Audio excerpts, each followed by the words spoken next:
o sistema escravocrata e o surgimento do abolicionismo. O primeiro tópico a ser discutido quando o assunto é o abolicionismo é o sistema escravocrata. Mas antes de falar sobre como foi o sistema escravocrata, precisamos entender o que esse termo significa. O termo escravocrata é utilizado para descrever uma pessoa que defende ou pratica a escravidão. Essa prática, que foi amplamente difundida em diferentes partes do mundo ao longo da história, envolve a posse e o controle de seres humanos como propriedade, sendo considerada uma das formas mais extremas de exploração e violação dos direitos humanos. O escravocrata desempenhava um papel fundamental no sistema escravista, porque eles eram os proprietários dos escravos e tinham total controle sobre suas vidas. Os escravocratas eram responsáveis por comprar, vender e explorar os escravos, utilizando eles como mão de obra para obter lucro em suas plantações e propriedades. Além disso, os escravocratas também eram responsáveis por impor a disciplina e a obediência dos escravos, utilizando métodos muito violentos.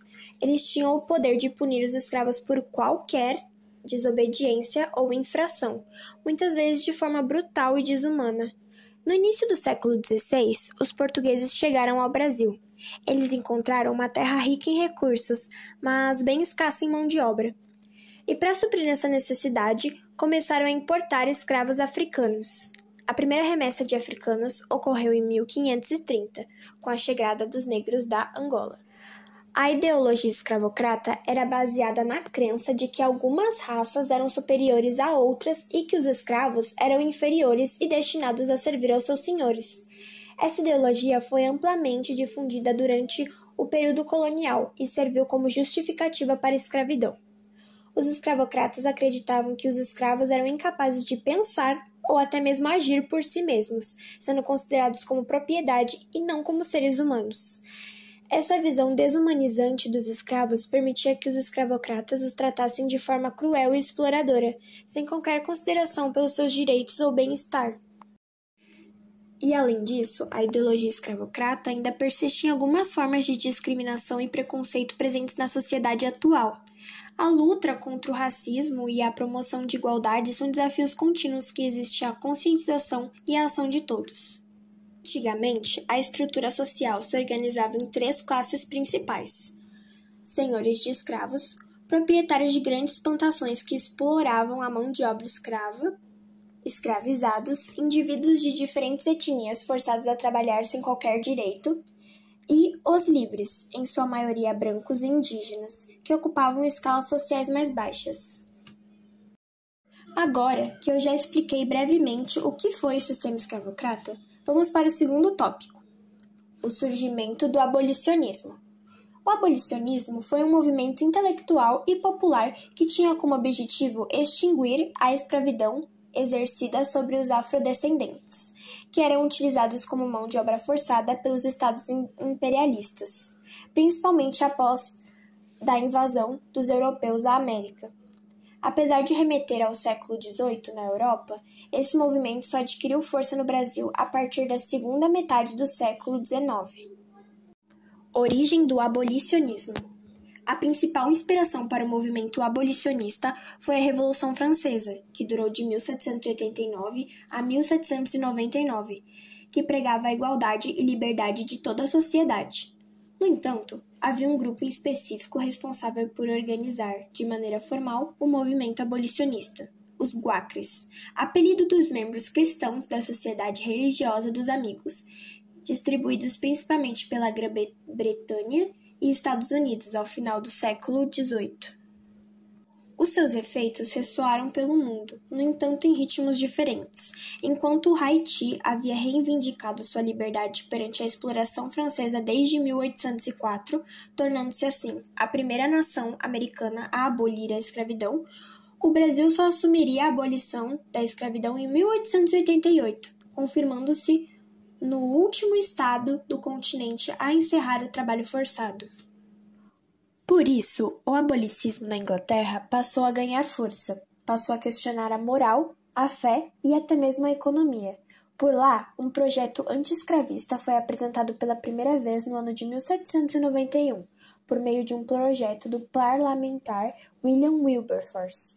Embora a princípio o projeto tenha sido rejeitado, a ideia de Wilberforce recebeu entusiasmo no Reino Unido a ponto de estimular um boicote massivo dos produtos oriundos da mão de obra escrava. Centenas de milhares de pessoas deixaram de comprar o açúcar carimbenho no ano de 1792, optando pelo produto importado do Oriente. Ao contrário da maior parte dos países americanos, os Estados Unidos, assim como o Brasil, ainda utilizavam milhões de escravos.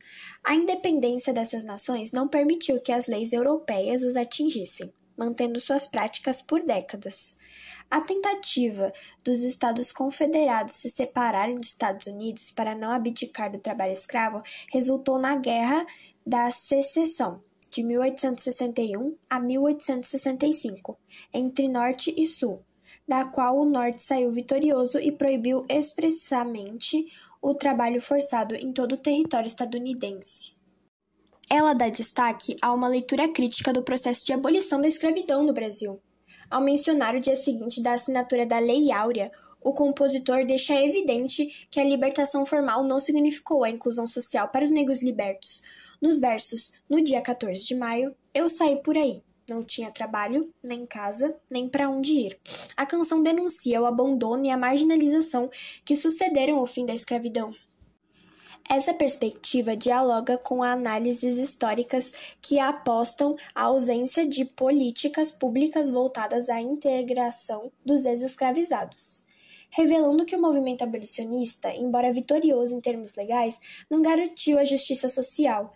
A música, portanto, funciona como uma ferramenta de memória e resistência, reforçando que a luta por igualdade racial continua além da abolição. Portanto, essa música se encaixa perfeitamente no nosso tema. Não só falando sobre o que foi a abolição, mas sim fazendo uma espécie de crítica à falta de interesse dos brancos com para onde os negros iriam após serem libertados de seus senhores. O intuito real dessa música não era apenas escrever uma canção, mas sim dizer o que ninguém disse na época e até hoje não se fala muito, sobre como ninguém se portou para onde os negros iriam. Se eles iriam ficar desabrigados, se iam morar na rua ou se morreriam de fome. Eles apenas queriam libertá-los da escravidão, para se pagar de bons moços, entre aspas. O Brasil, por outro lado, se recusou a abandonar a prática com toda a relutância possível. A abolição por aqui só seria extinta oficialmente em 1888, quando o império governado por Dom Pedro II finalmente chegou ao fim. O objetivo imediato do abolicismo era dissolver qualquer lei atribuída à mão de obra forçada de africanos e descendentes, embora também se preocupasse com a posterior inclusão social dos recém-libertos em meio às comunidades, como a educação de qualidade, o direito ao trabalho, entre outros aspectos, sempre atendendo aos direitos de igualdade perante os demais membros da sociedade. O processo de abolição da escravidão no Brasil, oficialmente concluído em 13 de maio de 1888, com a assinatura da Lei Áurea, representa um marco histórico de grande importância. No entanto, a libertação dos escravizados não foi acompanhada por medidas que garantissem sua inclusão social, econômica ou política. A música 14 de Maio, composta por Jorge Portugal e interpretada por Lazo Matumbi, oferece uma leitura crítica desse momento, evidenciando que a liberdade legal não significou dignidade ou cidadania para os negros libertos. Ao abordar o dia seguinte à abolição, a canção revela a continuidade da exclusão e da desigualdade, tornando-se uma poderosa ferramenta de memória e resistência. Esse trabalho busca analisar o movimento abolicionista e suas consequências, articulando o discurso histórico com a expressão artística presente na música. A abolição e as contradições da liberdade. Enfim, o abolicionismo. Possivelmente um dos atos mais romantizados da história da legislação brasileira. A lei que proibiu a escravidão em território nacional completou 137 anos no dia 13 de maio de 2025. No entanto, embora o regime tenha sido extinto oficialmente por norma legal, o ordenamento jurídico do país falhou e ainda falha em garantir reparação e direitos básicos para a população negra. Em uma entrevista do Brasil de Fato, jornal independente, o pesquisador Bruno Lima, do Instituto Max Planck, organização internacional que estuda a história legal há mais de 50 anos, afirma que, do ponto de vista do direito, a inconclusão da abolição é evidente. Temos muitos elementos para afirmar isso, toda sorte de estatística, informação normativa e dados sociológicos. Podemos escolher o que quisermos para trazer ao debate que os legados nefastos da escravidão estão por aí pulsando nas ruas e na carne do Brasil, afirma Bruno Lima durante a entrevista. A Lei Áurea foi sancionada pela Princesa Isabel em 1888. Ela ocupava o trono porque o pai, Dom Pedro II, estava em viagem na Europa. Não foi um processo pacífico, conduzido unilateralmente pelas elites brasileiras. Houve resistência, contestação à escravidão, vindo de diferentes setores da sociedade brasileira, em especial os negros escravizados, pontua a advogada da Coordenação Nacional do Movimento Brasil Popular.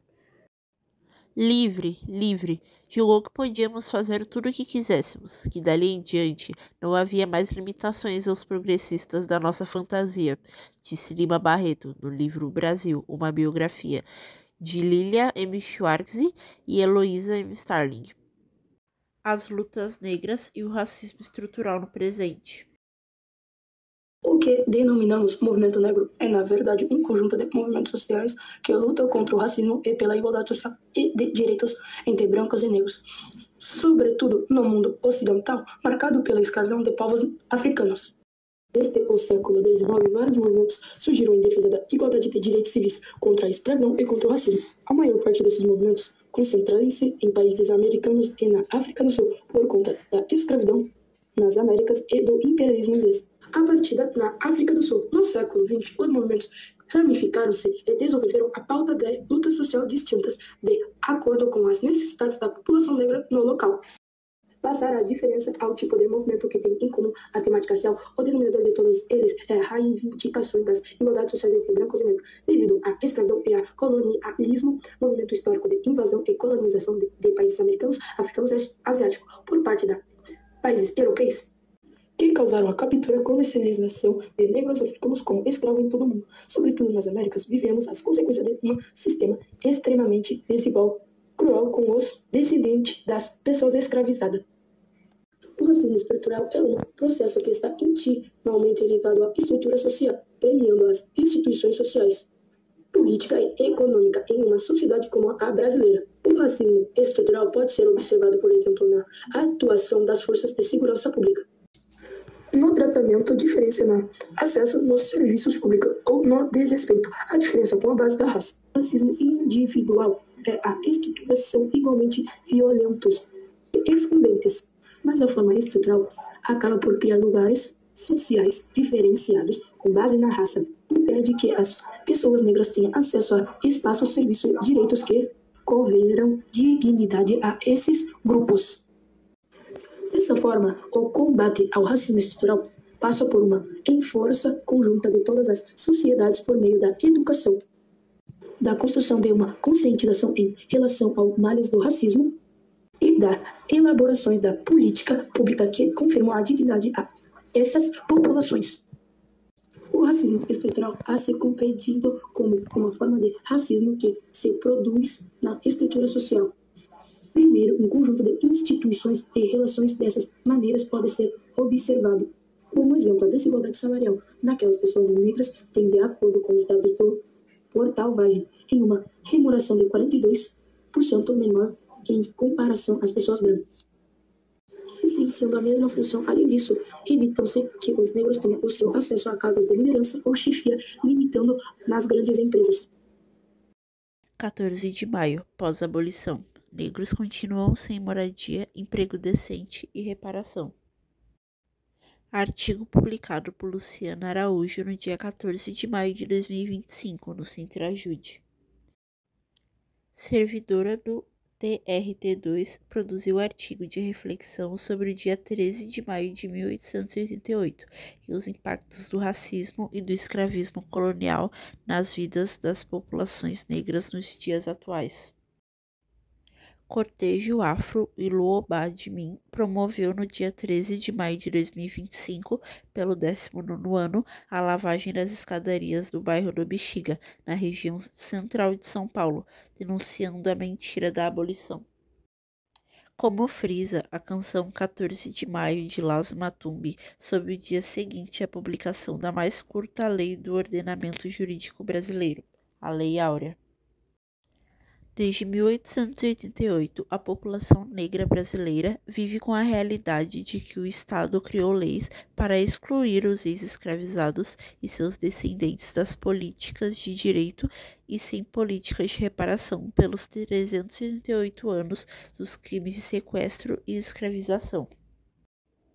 Ao contrário, o Brasil usou de todas as formas para impedir a busca pelo direito de indenização, das mudanças de nomes de registros à queima de todos os documentos sobre a compra e venda de pessoas determinada pelo então ministro Rui Barbosa. A Constituição outorgada em 1824 proibiu o voto dos analfabetos, o que vigorou até 1985. A Lei de Terras de 1850 restringiu o direito à terra a quem tinha recebido terras do Império por 6 Marias, ou outras formas de concessão a quem pudesse comprar o terreno.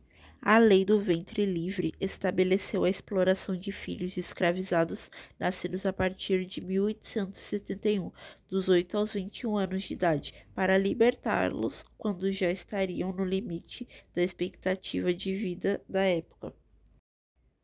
A Lei dos Sexagenários liberava os escravocratas do fornecimento de alimentos e teto aos escravizados que conseguissem chegar aos 60 anos de idade, a partir de 1885.